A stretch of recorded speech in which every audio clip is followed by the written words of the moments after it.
La voz de la conciencia. La voz de la conciencia. La Iglesia Cristo es mi roca, de Pedraza, Venezuela, presenta La voz de la conciencia. Una oportunidad de encontrarse con Dios mediante su palabra. La voz de la conciencia. Nos confronta para caminar con Dios. La voz de la conciencia. En directo, desde la Iglesia Cristo es mi roca, en Pedraza, Venezuela. Eres mi único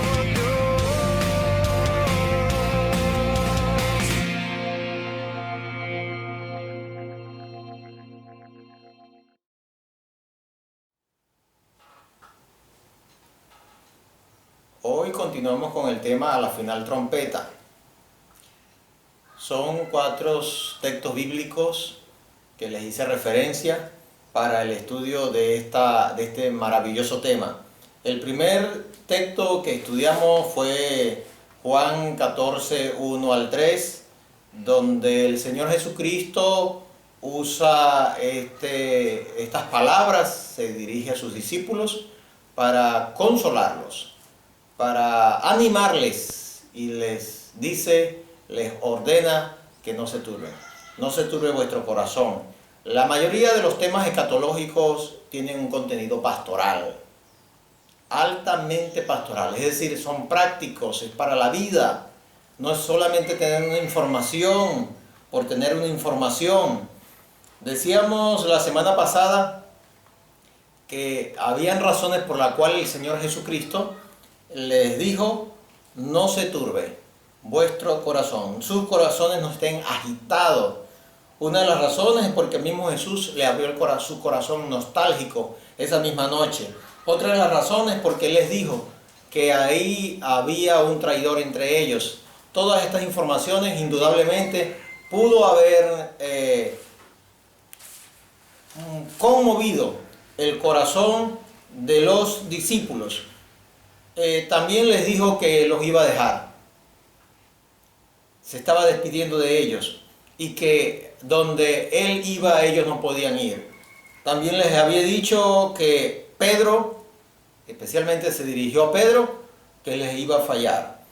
Toda esta información indudablemente agitó, conmovió el corazón de los discípulos, y el Señor termina diciéndole, no se desanimen, no se turbe vuestro corazón, y allí le da la promesa de regresar por ellos. Me voy, pero vuelvo. Este tema está altamente relacionado o está referido al traslado de la iglesia, en la cual estamos esperando. Todavía estamos con gran pasión esperando el retorno de nuestro Señor Jesucristo por nosotros, la iglesia. Hoy vamos a estar estudiando la primera epístola de Pablo a los Tesalonicenses, capítulo 4, versículo 13 al 18. Hago lectura de las Sagradas Escrituras. Tampoco queremos, hermanos, que ignoréis acerca de los que duermen, para que no os entristezcáis como los otros que no tienen esperanza. Porque si creemos que Jesús murió y resucitó, así también traerá Dios con Jesús a los que durmieron en Él. Por lo cual os decimos esto en palabra del Señor, que nosotros que vivimos, que habremos quedado hasta la venida del Señor, no precederemos a los que durmieron, porque el Señor mismo, con voz de mando, con voz de arcángel y con trompeta de Dios, descenderá del cielo, y los muertos en Cristo resucitarán primero. Luego nosotros los que vivimos, los que hayamos quedado, seremos arrebatados juntamente con ellos en las nubes para recibir al Señor en el aire, y así estaremos siempre con el Señor.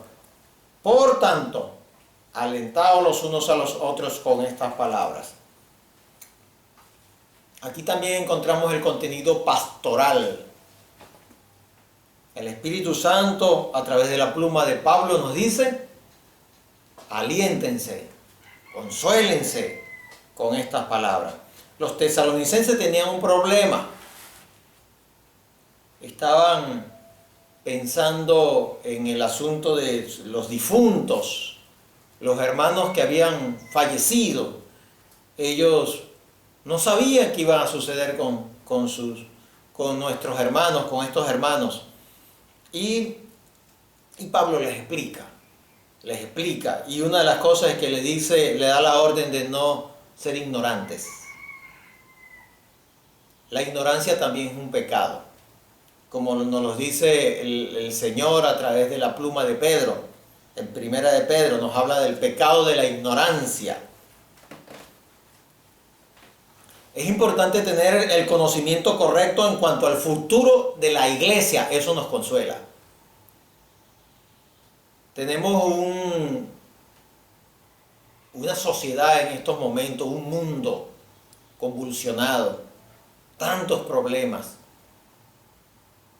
Actualmente la pandemia, el COVID-19, pero junto a eso se suma una gran cantidad de problemas en los distintos países, como el caso acá de Venezuela, la economía, la política y otros problemas más, problemas morales muy serios. Todo esto nos pone ante un futuro incierto, pero tener nosotros la información correcta de lo que va a suceder con la iglesia nos da tranquilidad. Y es lo que nos dice este texto. Tampoco queremos, hermanos, que ignoréis la psicoterapia psicológica. Entre una de ellas hay una técnica conocida como psicoeducación, que consiste en entregar la información correcta al paciente o al cliente, y con la información correcta hace terapia. Es algo así lo que está diciéndonos acá.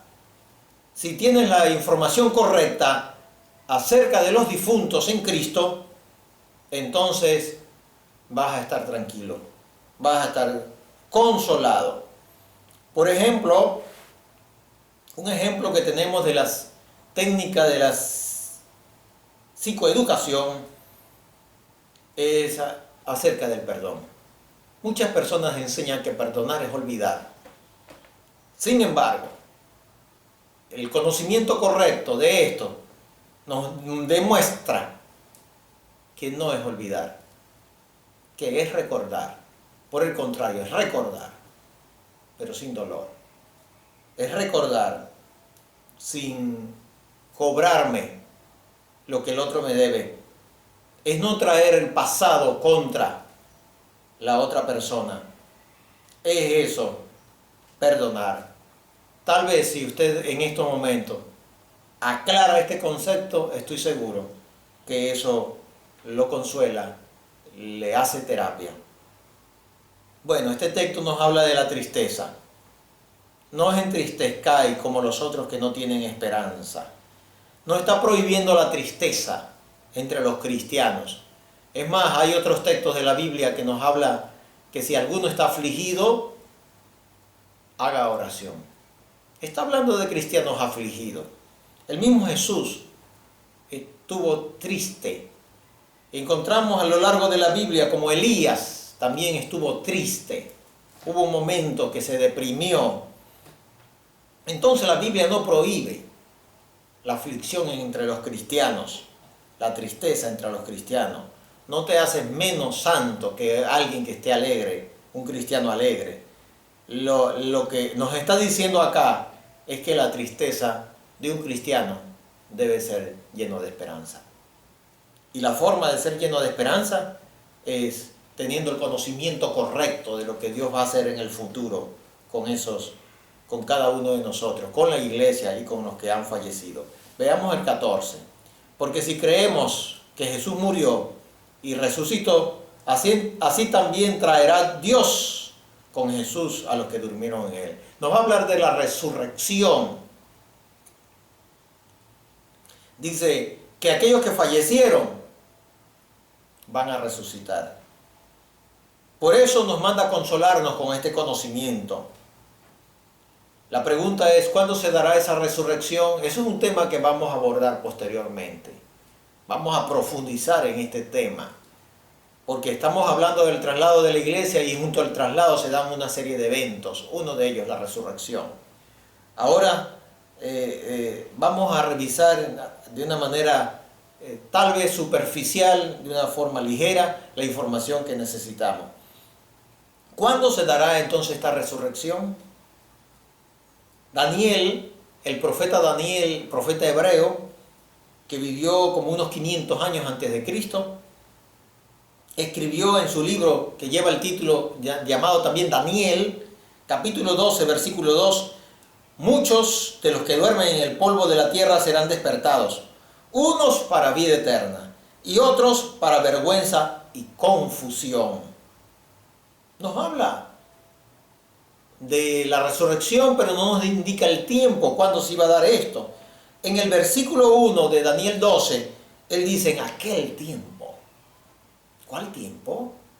Él se refería a un tiempo que tenía por lo menos 4 características, pero no nos dice un tiempo con mayor precisión. Ahora, primera Tesalonicense 4:16 nos arroja más luz sobre ese tiempo, pero vamos a leer el 15 para tener una idea más completa. Por lo cual os decimos esto en palabras del Señor, que nosotros que vivimos, que habremos quedado hasta la venida del Señor, no precederemos a los que durmieron, porque el Señor mismo, con voz de mando, con voz de arcángel y con trompeta de Dios, descenderá del cielo, y los muertos en Cristo resucitarán primero. ¿Cuándo? Es la pregunta. ¿Será esa resurrección? Este versículo 16 nos dice que cuando el Señor descienda del cielo, es la clave que nos da Él. Cuando el Señor descienda del cielo. Pero la pregunta es, ¿cuándo descenderá del cielo? Leemos el 15 de nuevo. Por lo cual os decimos esto en palabras del Señor, que nosotros que vivimos, que habremos quedado hasta la venida del Señor. La venida del Señor. Parausía es la palabra que se usa allí. Hay 3 palabras que están referidas a la venida del Señor. Parausía, Apocalipsis y Epifanía.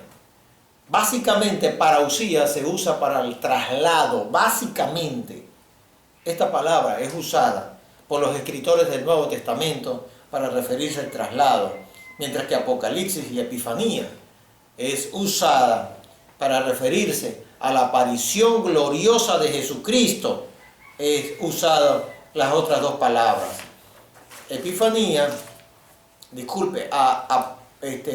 parausía se refiere sobre todo a la presencia del Señor, mientras que Apocalipsis es la revelación misma, descubrir, desvelar, quitar un velo, y Epifanía es su presencia brillante, brillantez, hacer brillar. Estas 2 últimas palabras se refieren sobre todo a la aparición gloriosa de Jesucristo. Aquí usa la palabra parausía, que es usada sobre todo en el Nuevo Testamento para referirse a el traslado de la iglesia.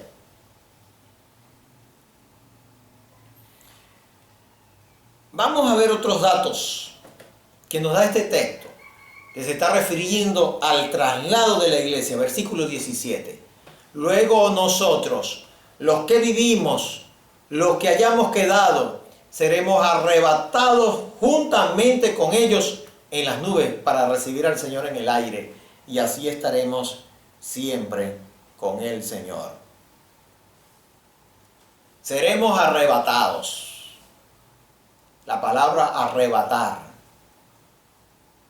Esta palabra es usada por los escritores del Nuevo Testamento. El Espíritu Santo ya lo ha usado en la Biblia. La palabra griega, arpás, aquí se traduce como arrebatado. Ya el Espíritu Santo ha inspirado a escritores como Lucas y al mismo Pablo para escribir en otros textos y usar la misma palabra arpás con la misma idea, con el mismo significado.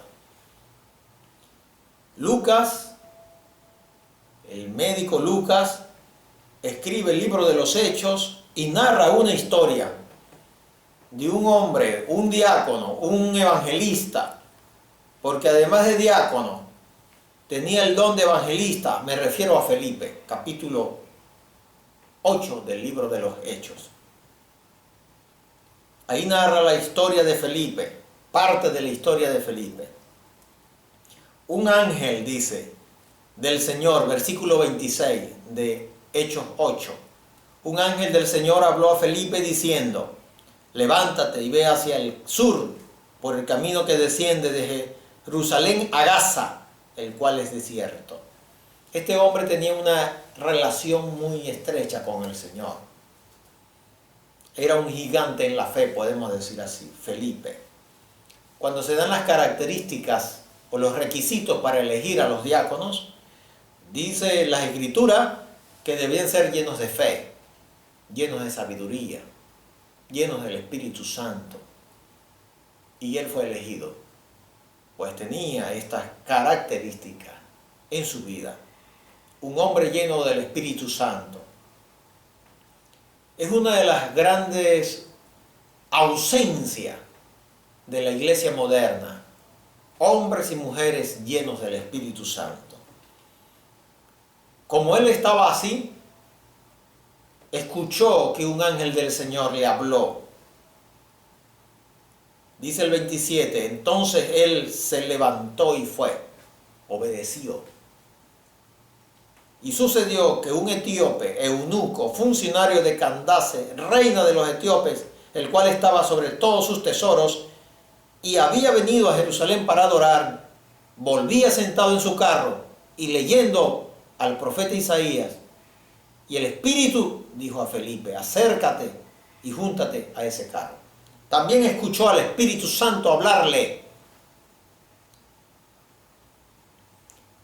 Otro asunto, otro tema que se extraña en la iglesia moderna.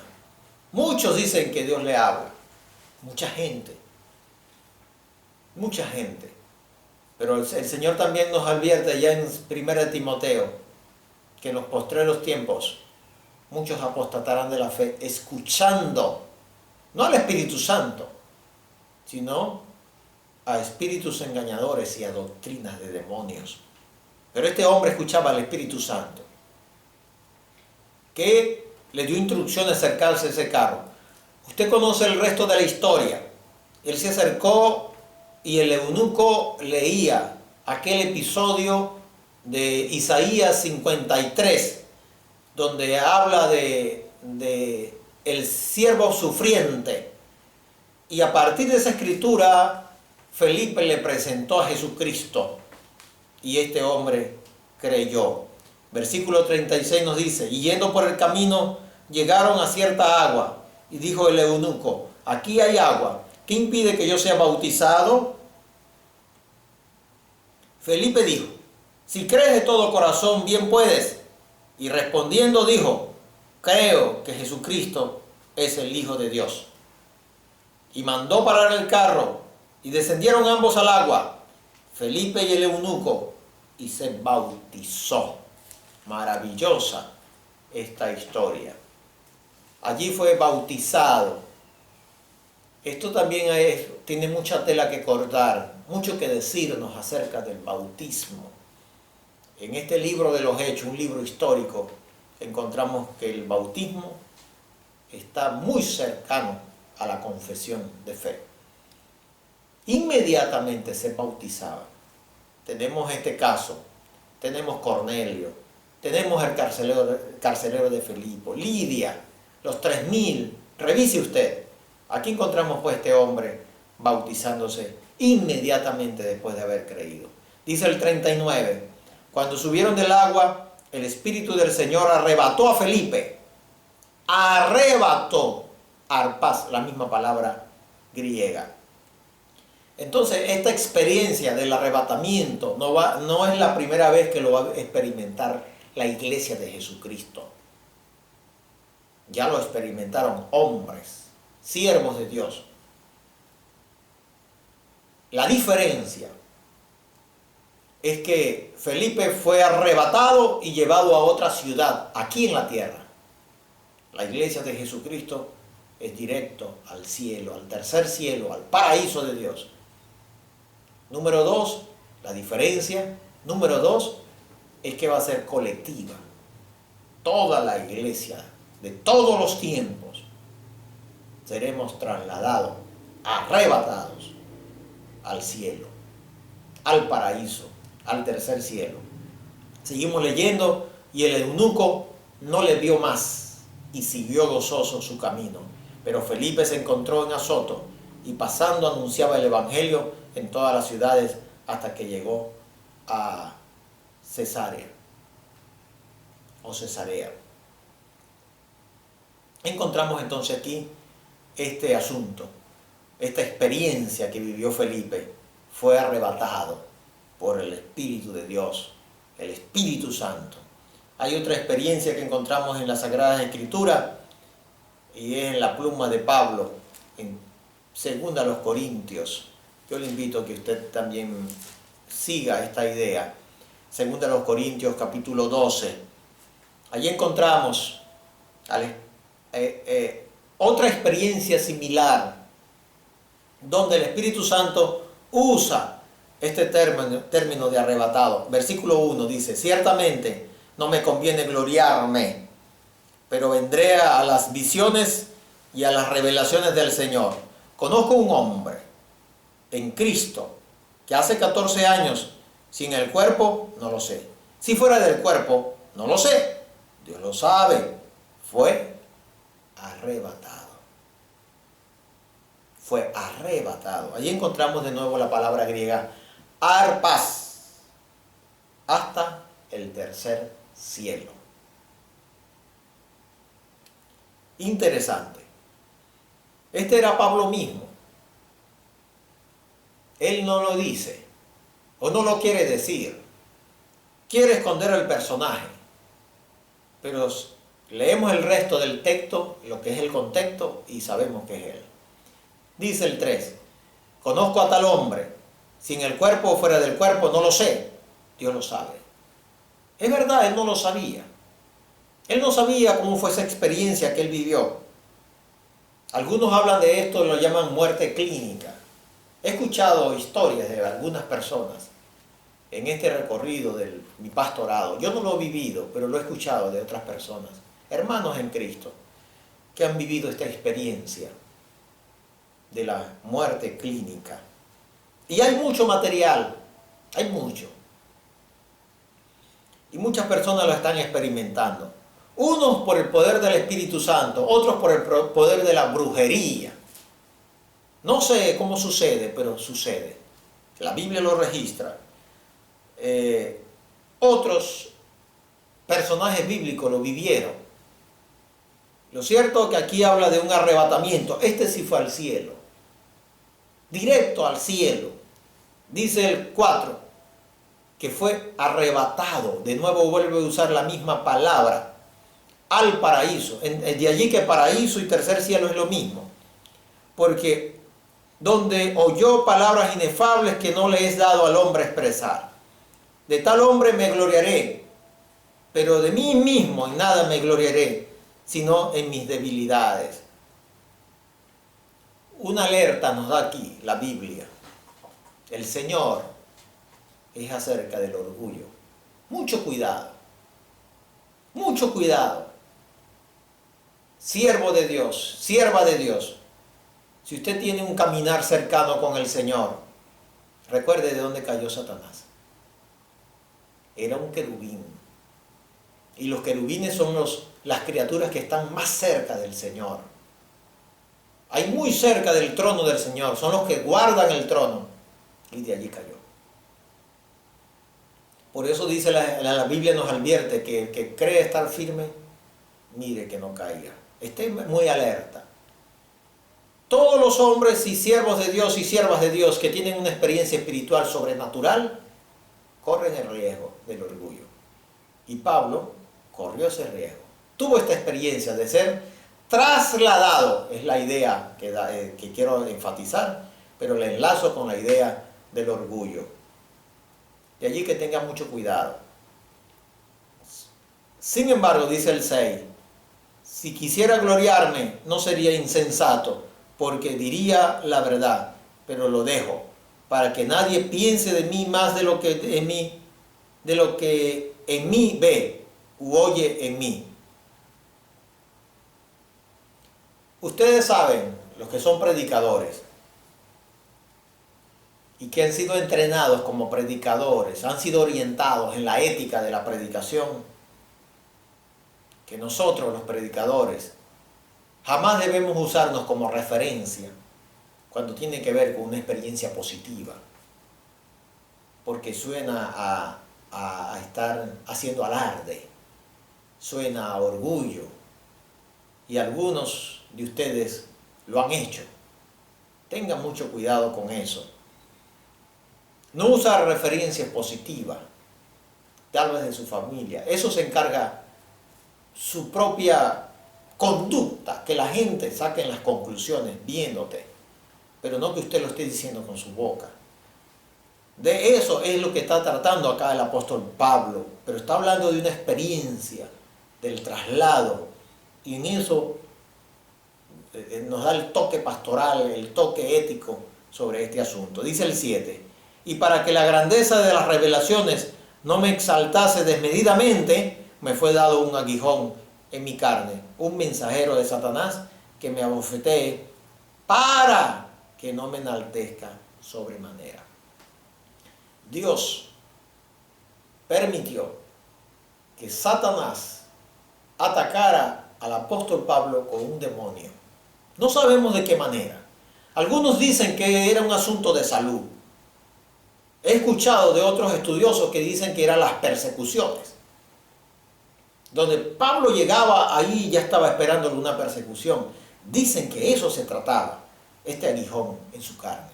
No lo sé, no lo sabemos, pero sí estaba en la carne de él. Otros dicen que Pablo tenía problemas en la vista y por eso escribió la carta a los Gálatas y decía que con grandes letras le escribía. No lo sabemos. Lo que sí sabemos es que Dios permitió colocarle un freno a su orgullo, porque Él lo dice al final del versículo 7, para que no me enaltezca sobremanera por haber tenido aquella experiencia del traslado al tercer cielo o al paraíso de Dios. La próxima semana continuamos con los siguientes textos bíblicos que vamos a estudiar acerca del traslado y que nos van a ir arrojando una serie de instrucciones de luz para que nuestras vidas sean fortalecidas y nuestra esperanza sea fortalecida. Le invito a que hagamos oración. En el nombre de Jesucristo te damos las gracias, Padre Santo, por el estudio de tu palabra. Gracias, muchísimas gracias. En Cristo Jesús, amén. Quiero invitarle, si usted no ha tenido un encuentro personal con Cristo, este es el momento para que usted pueda disfrutar de ese traslado. Si Jesús viene en estos momentos y usted no está seguro de ser salvo, entonces usted se quedaría para un periodo de tiempo que la Biblia ha llamado la gran tribulación y se enfrentaría al anticristo. No es buena noticia. La buena noticia es si usted en estos momentos abre su vida y entrega su corazón a Jesucristo.